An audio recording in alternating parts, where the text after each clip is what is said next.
Good morning student. 7th class विज्ञान विषय में आपका पार्ट 5 चल रहा है और 5वां पार्ट जो है वो आपका है अम्ल, क्षार और लवण। उसमें काफ़ी हद तक हमने लगभग पार्ट पूरा पढ़ लिया है, लेकिन आज हम लोग पढ़ेंगे। देखिए, अम्ल और क्षार, अम्ल क्षार की हमने जल के साथ में, वायु के साथ में अभिक्रियाएँ पढ़ ली है। ये भी देख लिया है कि कौन सी धातु जो है वो बहुत क्रियाशील है वायु के साथ में, कौन सी है धातु जो है वो बहुत क्रियाशील है वायु और जल के साथ में। धातुओं को किस तरह से बचा कर रखा जाता है, जैसे सोडियम के बारे में पढ़ा हमने, फिर फास्फोरस के बारे में पढ़ा। अब हम लोग देखेंगे उदासीनीकरण। उदासीनीकरण या नेचुरलाइजेशन क्या होती है, तो देखेंगे उदासीनीकरण। देखिए, हमने पढ़ा कि अम्ल नीले लिटमस को लाल कर देते हैं। ये लिटमस पत्र प्रयोग हम पढ़ चुके हैं कि यदि किसी अम्लीय विलयन में हम लोग नीला लिटमस पत्र डुबोएंगे तो उसका रंग जो है वो लाल हो जाएगा।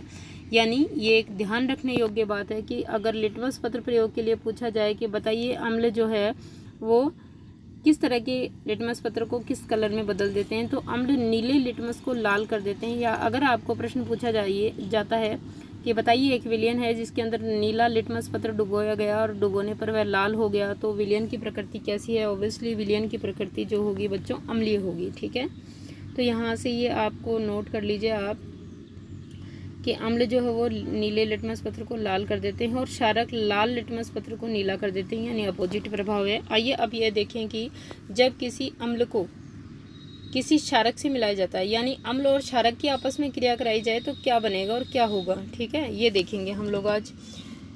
हम उस सूचक का प्रयोग करने जा रहे हैं जिसका आपने अभी तक उपयोग नहीं किया है, इसे फिनाफ्थेलिन कहते हैं। ठीक है, फिनाफ्थेलिन भी एक सूचक होता है, हल्के गुलाबी रंग का, प्रयोगशाला में उपयोग लिया जाता है। तो आज हम लोग इसी के उपयोग के बारे में जानेंगे। क्रियाकलाप 5.5, यह क्रियाकलाप शिक्षक द्वारा कक्षा में निर्दिष्ट किया जाना चाहिए या प्रदर्शित किया जाना चाहिए। किसी परख नली के 1/4 भाग को, परख नली लेनी है, उसके 1/4 भाग को आपको तनु हाइड्रोक्लोरिक अम्ल से भरना है। तनु HCl अम्ल लेना है इसमें। इसका रंग नोट कर लीजिए आप, जो भी आपने अम्ल लिया उसका कलर नोट कर लीजिए। फिनाफ्थेलिन विलयन के रंग को भी नोट कर लीजिए कि ये कैसा है।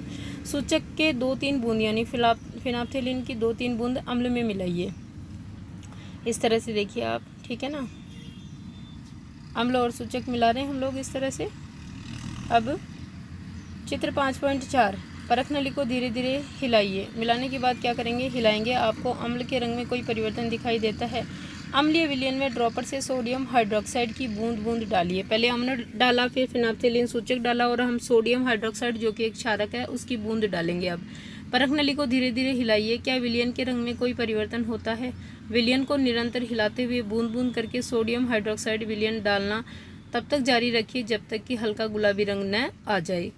अब इसमें तनु हाइड्रोक्लोरिक अम्ल की 1 बूंद और मिलाइए। यानी पहले हमने हाइड्रोक्लोरिक अम्ल लिया, फिर फिनाफ्थेलिन डाला, फिर उसके बाद में एक क्षारक है जो कि सोडियम हाइड्रोक्साइड है, उसको डालते रहेंगे जब तक कि गुलाबी कलर नहीं आ जाए। गुलाबी कलर आने के बाद हमने फिर से हाइड्रोक्लोरिक अम्ल की 1 बूंद डाली। आप क्या देखते हैं? क्या विलयन पुनः रंगहीन हो गया? विलयन का जो गुलाबी रंग था वो गायब हो जाएगा। अब फिर से सोडियम हाइड्रोक्साइड की 1 बूंद मिलाइए। क्या रंग में कोई परिवर्तन होता है? ये पुनः गुलाबी हो जाएगा। ठीक है, यह स्पष्ट है कि जब विलयन क्षारकीय होता है तो फिनाफ्थेलिन गुलाबी रंग देता है। यानी जब विलयन क्षारकीय प्रकृति का होगा तो जो फिनाफ्थेलिन है वो गुलाबी रंग देगा। इसके विपरीत जब विलयन अम्लीय होता है तो ये रंगहीन हो जाता है, और जब विलयन में अम्ल डालेंगे तो ये रंगहीन हो जाएगा। यानी फिनाफ्थेलिन अम्ल के साथ तो रंगहीनता दर्शाता है और क्षारक के साथ में गुलाबी रंग देता है। जब किसी अम्लीय विलयन में क्षारकीय विलयन मिलाया जाता है, यानी अम्ल में क्षार मिलाया हमने, अम्लीय विलयन में क्या मिलाएंगे? क्षारकीय विलयन मिलाएंगे, तो दोनों विलयन एक दूसरे के प्रभाव को उदासीन कर देते हैं, यानी नष्ट कर देते हैं। यदि किसी अम्ल में आप क्षारक मिला लोगे तो दोनों ही एक दूसरे के प्रभाव को नष्ट कर देंगे और उदासीन हो जाएंगे, ना तो वो अम्लीय रहेगा और ना क्षारकीय। ये क्रिया होती है आपकी उदासीनीकरण। विलयन एक दूसरे के प्रभाव को उदासीन कर देते हैं। उदासीन का मतलब एकदम न्यूट्रल कर देना, ठीक है, प्रभावहीन कर देना। जब किसी अम्ल और क्षारक के विलयन को उचित मात्रा में मिलाया जाता है तो विलयन की प्रकृति न तो अम्लीय रहती है और न ही क्षारकीय।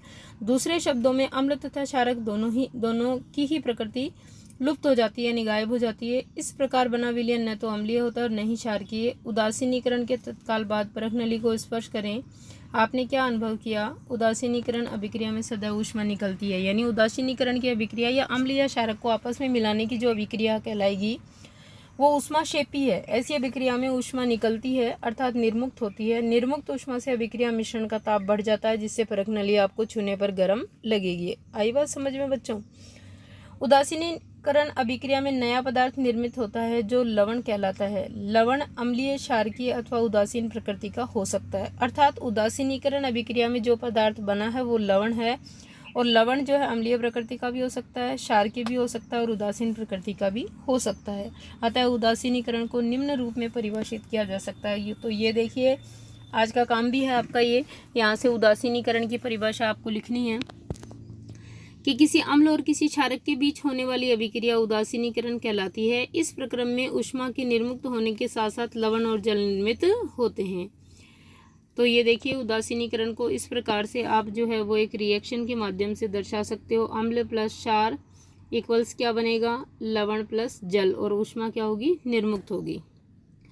निम्नलिखित अभिक्रिया इसका उदाहरण है। अब देखो हमने उदाहरण भी दे दिया है यहाँ पर कि ये जो है हाइड्रोक्लोरिक अम्ल है HCl प्लस सोडियम हाइड्रोक्साइड एक क्षारक है। ऊपर क्या है, ऊपर हमने बताया था ना अम्ल प्लस क्षार, तो ये हमने लिया अम्ल, ये तो हमने ले लिया एक अम्ल, और फिर प्लस क्या करें क्षारक, तो ये रहा क्षारक NaOH सोडियम हाइड्रोक्साइड, क्या बनेगा, सोडियम क्लोराइड बनेगा। सोडियम क्लोराइड नमक होता है, लवण है ये, प्लस जल H2O जल है, और ऊष्मा उत्पन्न होगी।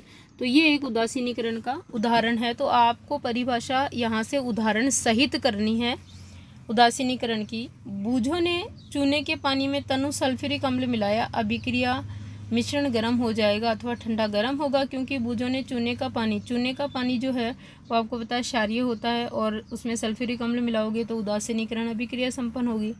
चलिए अब देखते हैं आगे क्या दे रखा है इस डिब्बे में आपको कॉलम में।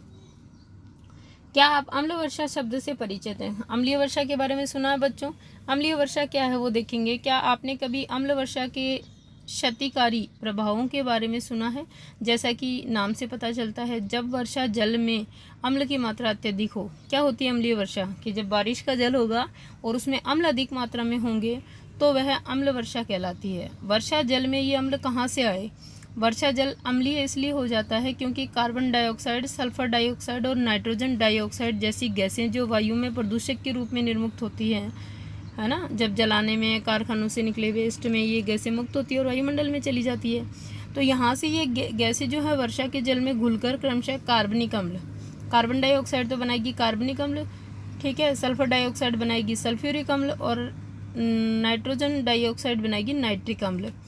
अम्ल वर्षा भवन घुल जाते हैं, और ये अम्ल ही जो है वो बरसात के साथ बरसते हैं। अम्ल वर्षा से क्या नुकसान है? अम्ल वर्षा भवनों, ऐतिहासिक इमारतों, पौधों और जंतुओं को क्षति पहुंचा सकती है। इस तरह से आपके एक प्रश्न और बनता है यहाँ पर कि अम्लीय वर्षा क्या है। देखिए अम्ल के साथ वर्षा के जल के साथ जब विभिन्न अम्लों की अधिकता आती है या अम्ल बरसते हैं तो ऐसी वर्षा को अम्लीय वर्षा कहते हैं। अम्लीय वर्षा का क्या कारण है, ये भी प्रश्न बनता है कि अम्लीय वर्षा का कारण जो है हमारे वायुमंडल में कार्बन डाइऑक्साइड, सल्फर डाइऑक्साइड और नाइट्रोजन डाइऑक्साइड जैसी प्रदूषक गैसों के उपस्थित होना है, जो कि वर्षा जल के साथ मिलकर के विभिन्न प्रकार के अम्ल जैसे कार्बनिक अम्ल, सल्फ्यूरिक अम्ल और नाइट्रिक अम्ल बनाती हैं, और यही अम्ल जो है बारिश के जल में घुल करके और उनके साथ बरसते हैं और क्षति पहुंचाते हैं। जैसे ताजमहल के बारे में आपने सुना होगा, हल्की फुल्की अम्लीय वर्षा और वायु प्रदूषण के कारण जो एकदम सफ़ेद संगमरमर था वो हल्का पीला पड़ने लगा है।